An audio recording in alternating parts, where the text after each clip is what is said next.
All right, guys. Well, we got a little issue with my SVL 75. So I went to hook the brush cat up this morning because we're going to go mow today.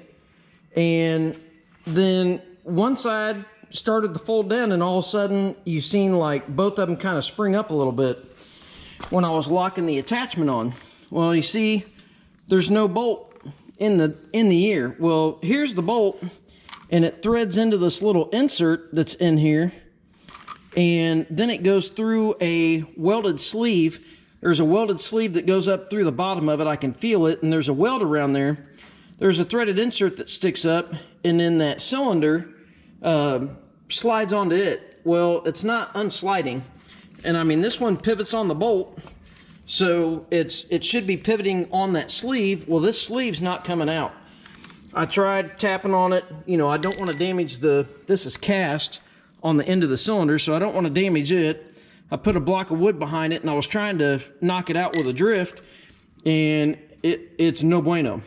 So I got the blue wrench, and we're going to blue wrench it out, but I had never seen anybody have a problem with this, so I thought, you know what? Machine's under warranty. They ordered this yesterday, and I don't know if you know anything about Kubota's warranty. I don't want to say buyer beware, but you do need to be aware.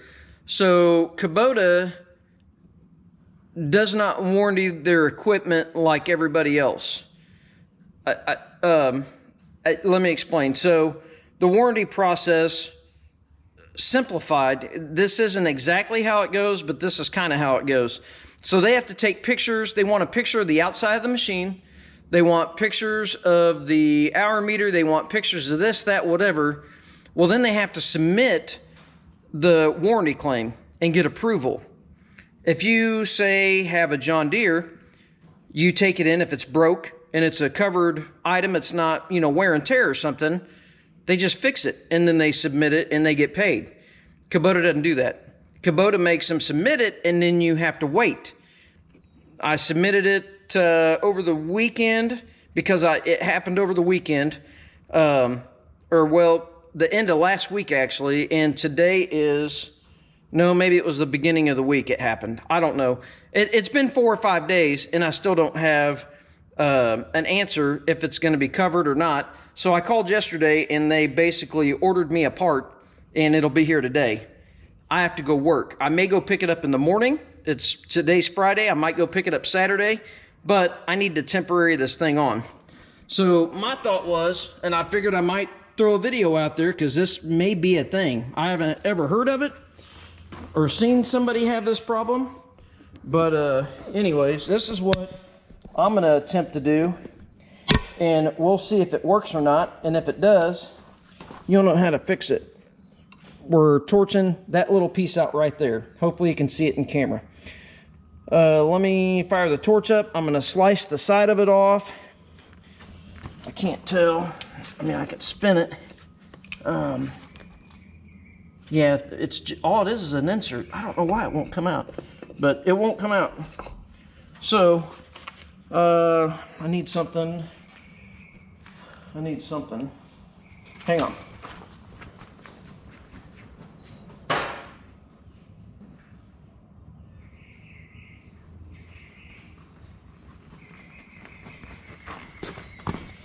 I want to protect the machine back there from me blowing through there with the torch.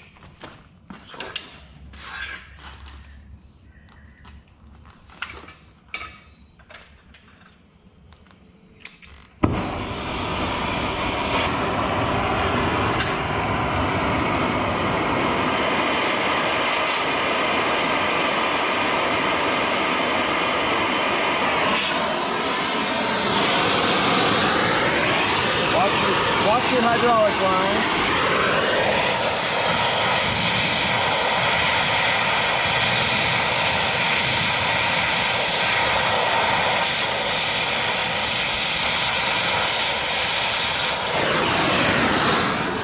I don't want to get into the cylinder there. Just do a little bit of slicey, and that'll put some heat into it. I got a majority of that cut. Let's see if it took enough tension off of it to get it to knock out of there. This is incredibly difficult by yourself.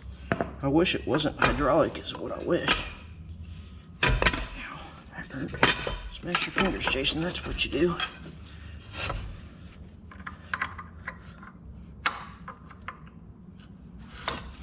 This is not easy to get to. Let me see if I got a longer drift or something. All kinds of choices. Just don't know if any of them will get in. Try this big boy. That at least gets me out past the plate.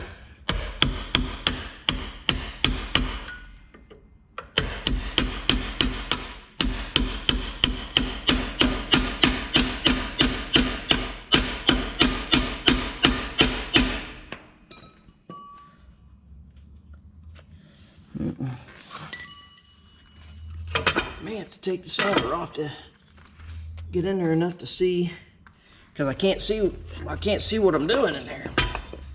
It's not very good placement. That's kind of horrible.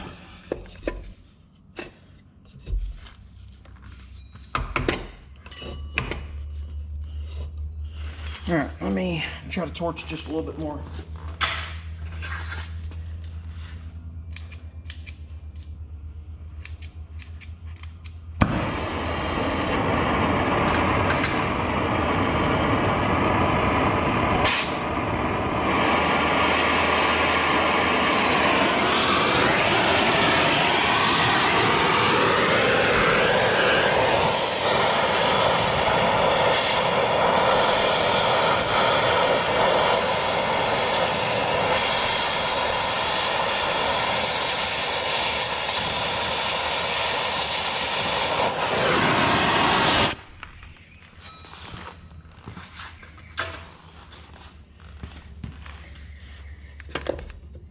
So I'm just trying not to get that cylinder.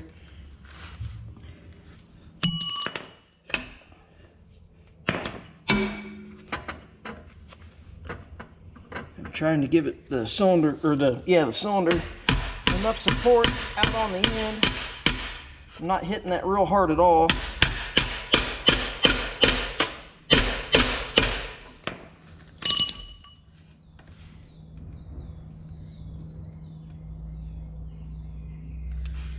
That ought to be enough to relieve it. I don't know why that's not coming out.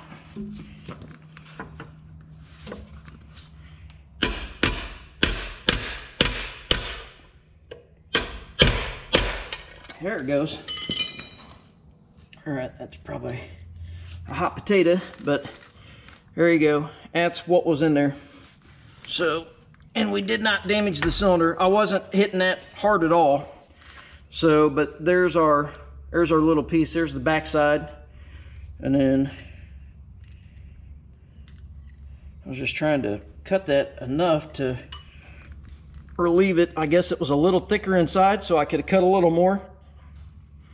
But anyways, let's now we got to see how we can temporary this thing on.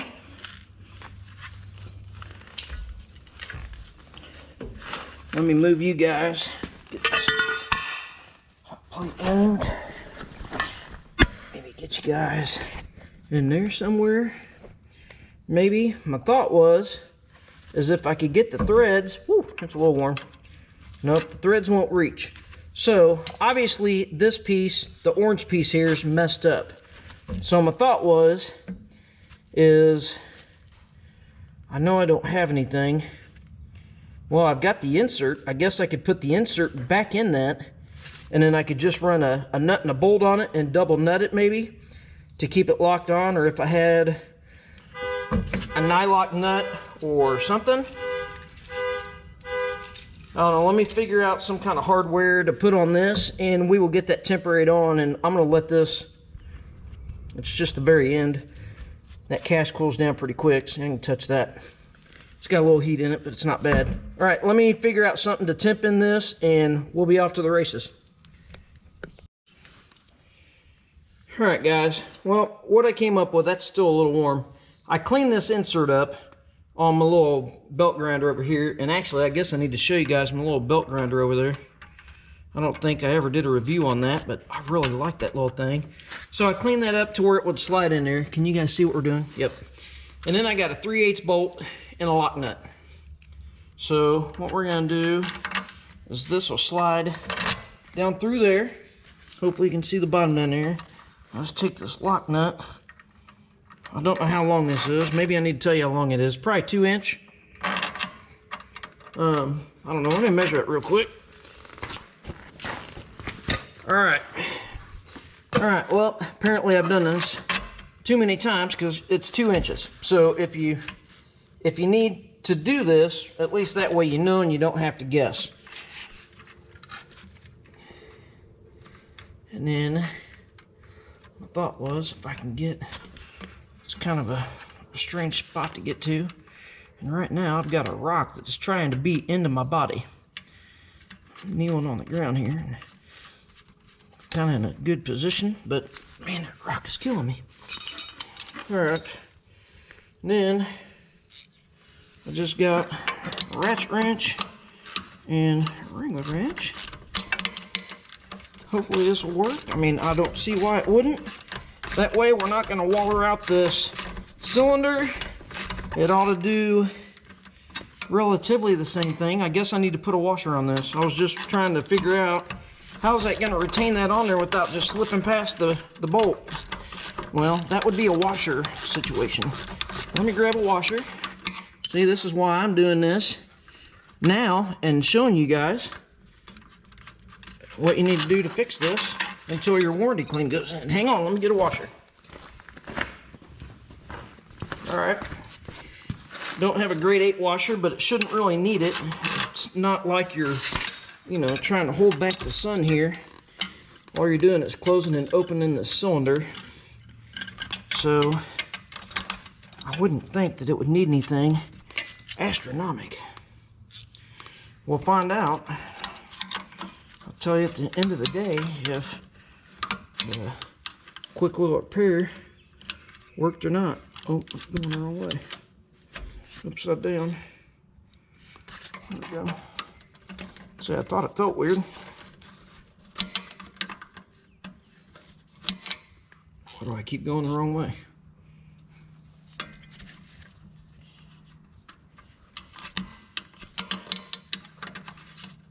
Let's go that direction. And my ratchet wrench going the wrong way. And you ought to be able to tighten this down all the way.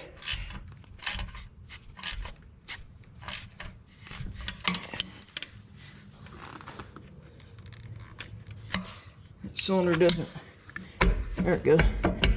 Okay, so the cylinder's not tight. It shouldn't bind. It'll still spin on the sleeve just like it was meant to do there. And you can still use a quick attach when you're waiting for your warranty claim. We saved the bolt so you can put your original bolt in. We'll have to replace this piece here. But anyways, that ought to put me back in business. And granted, yes, it's a smaller bolt. This is not graded, it's a metric. I would assume this is pretty soft. That 3/8 grade 8 bolt is probably stronger than whatever this is. I'm not good on metric sizes. I mean, it's about a 1/2 inch size bolt, but I've got some 7/16 bolts. I couldn't get it down through the insert without drilling it, and we weren't going there. All right, guys. Well, I just got the brush kit hooked up. We just repaired or not repaired, we temporarily repaired our issue on our SVL here. So you can't see in there, I wasn't going to take the attachment back off. There is an interference problem. Actually, hang on, let me see. Maybe I can put the bolt through the other way and fix it. Hang on. All right. We do have an interference problem. So what it's doing is up underneath here, you see how that bolt sticks out? It hits the spring, okay? So we need to fix that. I mean, it would be okay, but I'm gonna try to see if I can fix it, because if there's a better way to do this, there's no reason for me not to show you guys the better way to do it. That was just something there that I thought would probably work good, and I did not even think about interference problems. And the bad thing is I think I bent the bottom of the bolt. Well, maybe I didn't. Okay. Well, maybe I did. I didn't bend it. I bent the threads up on the bottom of the bolt. So it should come out of this grade 2 or grade 5, whatever it is, nylock nut. I have another nut, and we have a thread chaser, so we can chase it.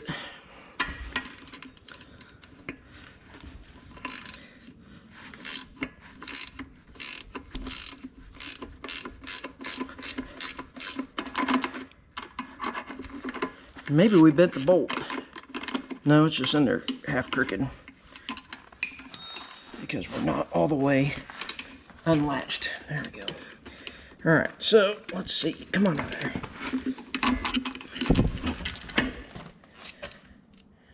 No, we just nicked the threads a little bit. Okay, so you can't get up through the bottom, which I think would probably clear the spring, maybe. I don't know, that's pretty tight tolerance in there. But let's try to loosen this. My thought was if I loosen that and maybe got this out far enough to get the bolt in without pulling it totally off. I may have to pull it totally off. I don't know how much tension that spring has on it. Probably not a lot. Let's find out. Stuff like this isn't fun to do when you're working by yourself. Oh, you're good. So you can do that. All right. Slide this deal up enough maybe to get this bolt in here. Or maybe just pull it all the way off. I don't know if we be able to with this hooked up with the spring for the pin. I thought I could probably get it in there. No, let's loosen that up then. Let that turn a little bit, maybe get up a little higher. Oh, it's so close. So close. All right, stop fighting it. Just take the dang thing off.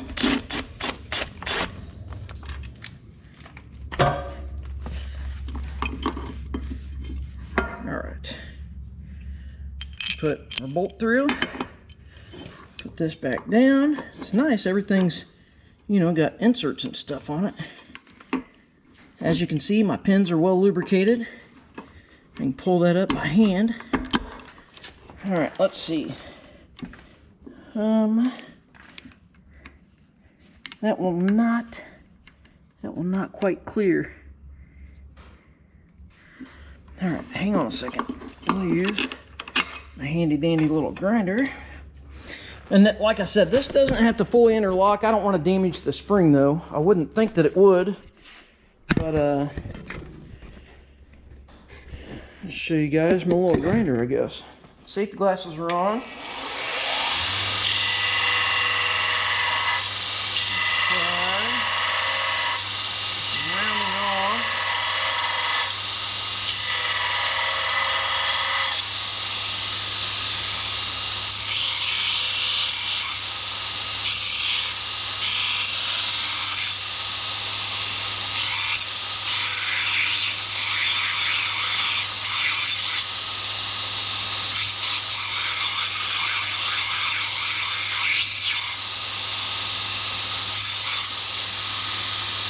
Hard to see when your safety glasses are fogging up. So much for safety.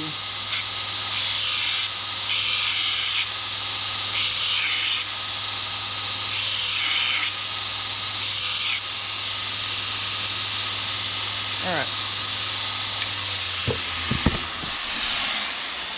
right. I know this is a lot of work just to temporary it in, but kind of smooth that off. I'm going to go cool this. I got a thing in here. Generally, I have a bucket of water in here for that, but don't have it in here right now. I poured it out last time I used it. Let's see. that'll probably clear, and I don't think it's going to damage the spring. And that's mainly what I was worried about. And I don't know, it looks like maybe all these bolts are the same bolts. So let's drop this back down. Get that up through there. And get our insert. I would say to try to get that pocketed down in the pocket of this, if you can. Now, I don't think this part will have any interference when it closes. It might interfere with the deal up here. Let me get another nut for that, since that one was a little messed up. We should still have enough head on that bolt to grab it, and we do. Oop, slipped on.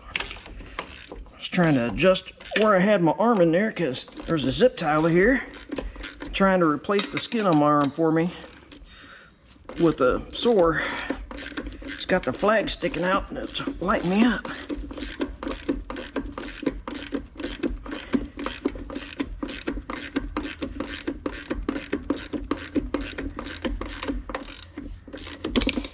Cut that thing off.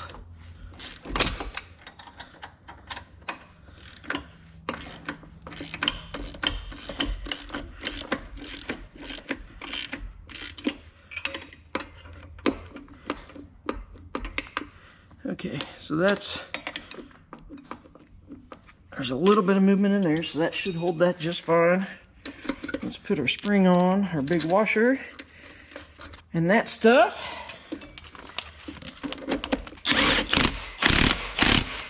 Probably that tight. Everything has a positive stop on it there. All right, let's check for interference. Actually, you guys, where can I switch it? Yeah, hoses in the way there. That might be all right. Let's see.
Well, now this is the end of that video. I feel a lot better about that. I didn't want to damage, and that actually just barely clears that bolt. That's a 2-inch 3/8 bolt that we used. And when you put the little insert in the cylinder, if it breaks like mine, make sure that you can get that sleeve down in that pocket. It'll help support that cylinder so it won't be pulling on the bolt and try to waller it out. I should have the new part, well, regardless, I think I'm gonna have the new part Saturday. I'm gonna go buy it in the morning. I can put it on. You saw how easy and quick it is to put on. They should have it today, so there's no reason not just to fix it and fix it right. But if you have that happen, you could field service it the way I did the first time. That's probably a little better deal to field service it, meaning not putting a new part on. Now I could very easily mill that insert out. I mean, I say easily. If you have somebody with a mill or you have a mill, you could easily mill that out, put a threaded insert at the right height, slide the cylinder back on it, thread the inside, put a bolt in it, be done. You could you could actually go get like a threaded, threaded rod or a threaded, the extended nuts or something, do something with it. It's easier just to put the part on it. I'm sure it's not too expensive. But like I said, if you need to get it going, like I wanted to make sure that my cylinder didn't fall off the machine, that's basically what we're going for here. I didn't want the cylinder to fall off while I'm brush hogging all day. I've got a lot of brush hog work to do. I'm already late. Let's go do that. You guys have a good one. I hope this will help you field service your machine so you don't rip your cylinder off. We'll see you later. Thanks.